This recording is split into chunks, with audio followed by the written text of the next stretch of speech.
Welcome back to another explainer. Today, we're taking something that might seem super basic, just simple A1 level English grammar, and we're going to transform it into a really powerful toolkit for closing sales on the shop floor. Because, whether you're running a bakery, a little boutique, or a busy electronics store, the exact words you use, they literally impact your bottom line. So, picture this. A customer is standing right there at your counter. They're looking back and forth between two different products. They are completely undecided and the clock is ticking. How do you step in and help them choose without sounding, well, too pushy? Our goal in this explainer is to hand you the exact linguistic tools from our source material to confidently guide a hesitating shopper right to a decision. We want them to feel totally comfortable and absolutely certain about what they're buying. Okay, let's dive right into this. Section 1, the art of comparing.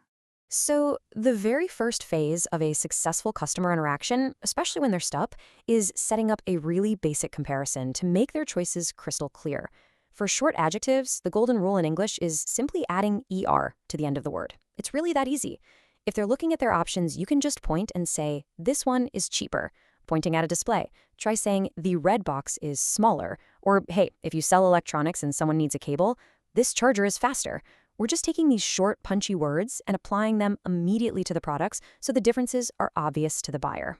Now, even simple rules have minor tweaks, right? If a short word ends in a consonant-vowel-consonant pattern, like the word big, we just have to double that last letter. So big becomes bigger with two G's. It's a quick foundational rule, but speaking and writing it correctly absolutely shows your customer you've got that polish and professionalism.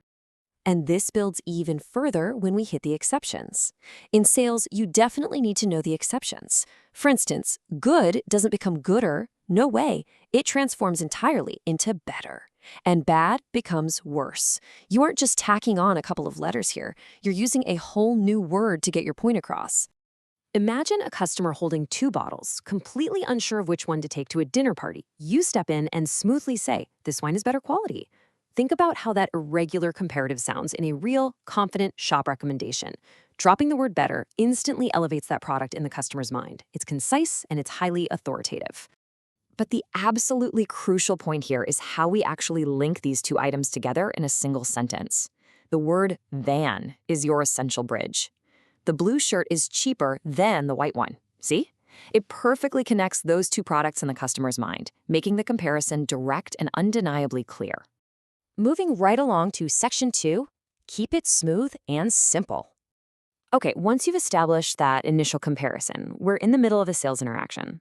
Things can get a little more complex here.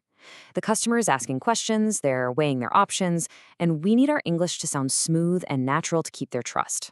So to keep things sounding completely conversational, the source material introduces a brilliant little magic word, one for singular or ones for plural. Think about it.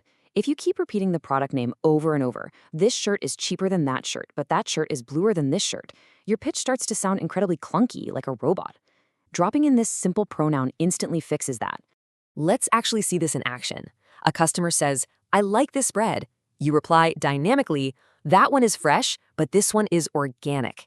Do you hear how nicely that flows? It keeps the conversation moving without dragging it down by constantly saying the word bread.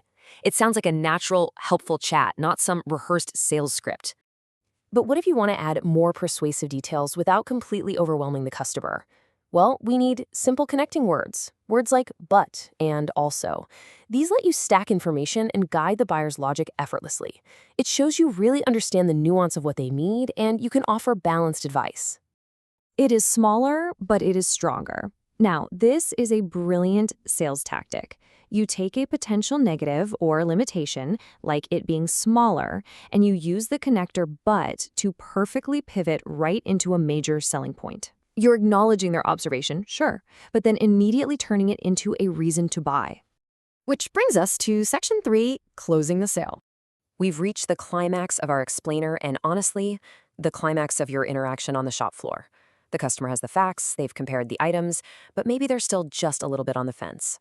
It's time to bring out the heavy hitters. This is where superlatives come into play. We use the plus the adjective plus est to highlight your absolute top-tier products. I want you to rapid-fire these in your mind right now. The cheapest, the biggest, the best, the newest. You pull these out when you want to signal that they're no longer just looking at options. They are looking at the ultimate, unmatched choice in your store. Listen to the sheer authority in this statement. This is our best coffee. When you deliver that line while looking the customer right in the eye, that superlative gives them immediate confidence. They don't have to guess or worry about buyer's remorse anymore. You, the expert, have just told them exactly what the peak option is. Then, after laying out those absolute best options, you need to hand the conversational ball right back to them. Here is an essential counter phrase you should memorize. Which one do you prefer?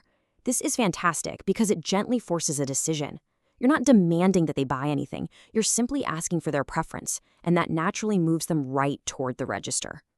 Now, of course, sometimes they do still hesitate, and usually it's about the price. This is where we combine our tools into one powerhouse sentence. It's a bit more expensive, but the quality is higher. See what we did there? We're combining a comparison, more expensive and higher, with our connector, but to gracefully and logically justify that price tag. And if all else fails, the source material gives us the ultimate salesman tip. Here is your clear, actionable 3-step strategy to close the deal with a highly undecided shopper. Step 1. Simply point to either the definitively better or cheaper option. Step 2. Call it the best seller, which instantly proves other people trust it. And step 3, use that superlative, the best, to flood them with purchasing confidence. It's a proven winning formula. So I actually have a challenge for you right now. Look around your own shop or whatever room you're sitting in, pick 2 similar items. Write out loud, just like the source material recommends, practice saying a comparative sentence. Something like, this green apple is bigger than that red apple. Seriously, do it right now. Get the physical feel of making that comparison smoothly, so when a real customer walks in, you are completely ready. Mastering these straightforward comparisons entirely changes the dynamic behind the counter. You aren't just ringing things up anymore, You're actively advising, helping, and leading. So I'll leave you with this to think about. What will your next customer buy when you confidently guide them to the absolute best choice? Thanks so much for joining me on this explainer. Stay focused out there and happy selling.